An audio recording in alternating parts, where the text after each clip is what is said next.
जय गुरु। श्री श्री ठाकुर को चरण में कोटि कोटि प्रणाम।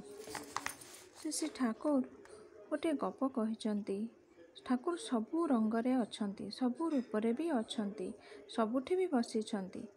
जड़े व्यक्ति पेट व्यथारे कष्ट पाउथिले। ठाकुर तांको खाइबाकू देले एकदम कसाकस आलुदम।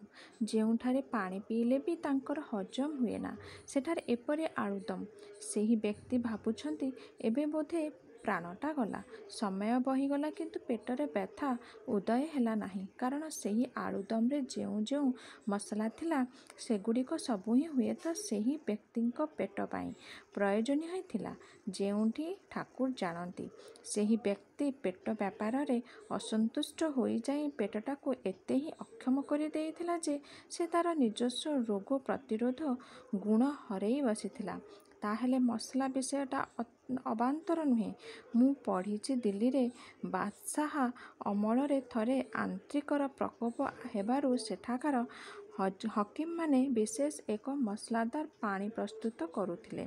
सेही पानी गोटे गोटे कुंड तैयारी करा जाई सेथिरे रखा हैला। सेही पानी समस्ते पीबे आउ पेटर समस्या उपशम हेब।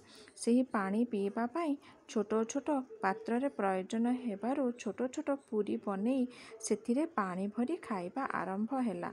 सेबेठारु पानीपुरी बा गुपचुप उद्भव। ताहेले सामान्य मसला भी जे आंभ मानकर शरीर रे किछि सुविधा दिए सेटा बुझिबाकू हेब। जे सेटा जानती से ही जानती। एइटा अजुक्त भावी मु जदि कहे एइटा मिराकिल ता नुहे। सबुटार ही जुक्ति गोटे अच्छी जेउठी आमे माने खोजुना, आउ जुक्ति जे ही आमे माने खोजु सेटा ही हैला आध्यात्मिकता। जय गुरु।